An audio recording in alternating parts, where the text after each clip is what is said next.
انگریزی میں ایک کہاوت ہے کہ face is the index of mind, جبکہ اردو میں کہا جاتا ہے کہ چہرہ آپ کی شخصیت کا آئینہ دار ہوتا ہے۔ اس حوالے سے امریکی صدر ڈونلڈ ٹرمپ کی ایک آفیشیل تصویر پر مباحثہ جاری ہے۔ کوئی اسے سنجیدہ قرار دے رہا ہے تو کوئی اسے بدشگونی کا خمیازہ کہہ رہا ہے، لیکن بہر صورت ان کی تصویر کوئی تازہ پیغام دے رہی ہے۔ ڈونلڈ ٹرمپ کی یہ سرکاری تصویر ان کے چیف فوٹوگرافر ڈینیل ٹوروک نے اتاری ہے۔ اس میں نو منتخب صدر ایک سخت تاثر پیش کر رہے ہیں، جبکہ ان کی آنکھیں ترچھی ہیں۔ وائٹ ہاؤس کے سابق فوٹوگرافر ایرک ڈریپر نے بی بی سی کو بتایا کہ صدر کی سرکاری تصویر کسی بھی صدر کی اب تک کی سب سے زیادہ شائع ہونے والی اور سب سے زیادہ دیکھی جانے والی تصویر ہے۔ مسٹر ڈریپر نے بی بی سی کو بتایا کہ آپ یقینی طور پر کلائنٹ کو خوش کرنے کے لیے تصاویر بناتے ہیں، اور میرے خیال میں یہ وہ تصویر ہے جس کی وہ ٹرمپ تصویر کشی کرانا چاہتے تھے۔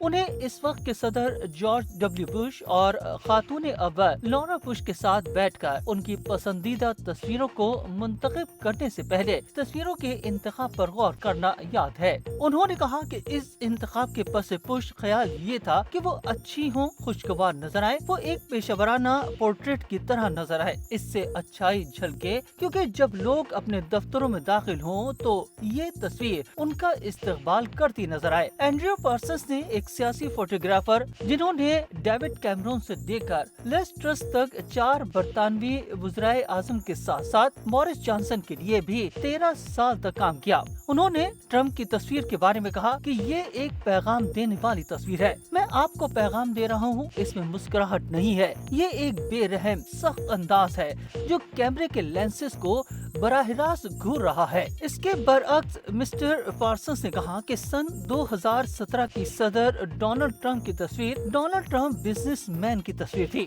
انہوں نے کہا کہ ٹرمپ جیسی سیاسی تصویروں کی اہمیت کو بڑھا چڑھا کر پیش کرنا مشکل ہے، کیونکہ ایک تصویر سیاسی مہم بنا سکتی ہے یا بگاڑ سکتی ہے۔ اب ہم اپنے اصل موضوع کی طرف بڑھتے ہیں۔ نئے امریکی صدر ڈونلڈ ٹرمپ کا دوسری بار امریکی صدر بننے سے قبل کی سیاسی زندگی کیسی رہی، اور پہلے دور اقتدار سے دوسرے دور اقتدار میں آنے تک کیا کیا اہم واقعات امریکہ اور دنیا میں رونما ہوئے۔ ڈونلڈ جان ٹرمپ 14 جون 1946 کو نیو یارک کے علاقے کوئنز میں پیدا ہوئے۔ ان کے والد فریڈ ٹرمپ ایک کامیاب ریئل اسٹیٹ ڈیولپر تھے، جنہوں نے نیو یارک کے درمیانی طبقے کے لیے کئی رہائشی منصوبے مکمل کیے۔ ڈونلڈ ٹرمپ کے لیے یہ ابتدائی ماحول نہ صرف ان کی کاروباری زندگی کا بنیاد بنا، بلکہ ان کی شخصیت میں خود اعتمادی اور تنازع پیدا کرنے کی صلاحیت بھی پیدا کی۔ تعلیم کے میدان میں انہوں نے فورڈیم یونیورسٹی میں 2 سال گزارنے کے بعد پینسلوینیا یونیورسٹی کے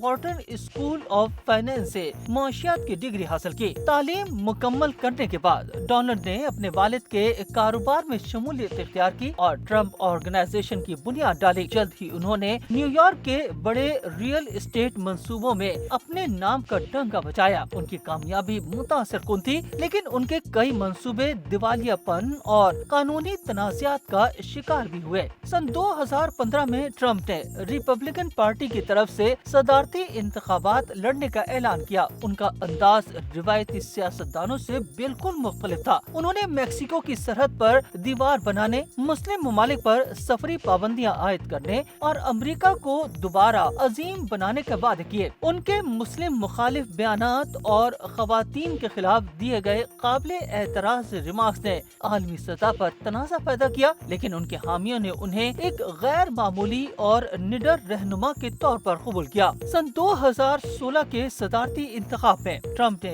ہیلری کلنٹن کو شکست دے کر دنیا کو حیران کر دیا۔ ان کے دور صدارت کے آغاز سے ہی تنازعات ان کا تعاقب کرتے رہے۔ انہوں نے امریکہ کو پیرس ماحولیاتی معاہدے سے نکال دیا، چین کے ساتھ تجارتی جنگ کا آغاز کیا اور ایران کے ساتھ جوہری معاہدہ ختم کیا۔ ان پالیسیوں نے جہاں ان کے حامیوں کو مطمئن کیا، وہیں عالمی سطح پر شدید تنقید بھی ہوئی۔ مشرق وسطی میں ٹرمپ کے دور صدارت کے پہلے دور کے بارے میں ملے جلے تاثرات پائے جاتے ہیں۔ ایک طرف ٹرمپ نے یروشلم کو اسرائیل کا دارالحکومت تسلیم کر کے اور مقبوضہ گولان پہاڑیوں پر اسرائیلی خود مختاری تسلیم کر کے جہاں اسرائیل کو خوش کیا، وہیں اس اقدام سے انہوں نے عرب دنیا کو پریشان کر دیا۔ مگر پھر ٹرمپ نے سن 2020 میں ابراہیم معاہدہ کیا، جس کے مطابق متحدہ عرب امارات، بحرین اور مراکش نے اسرائیل کے ساتھ مکمل سفارتی تعلقات قائم کیے ہیں اور سوڈان بھی اسرائیل سے تعلقات قائم کرنے پر راضی ہوا۔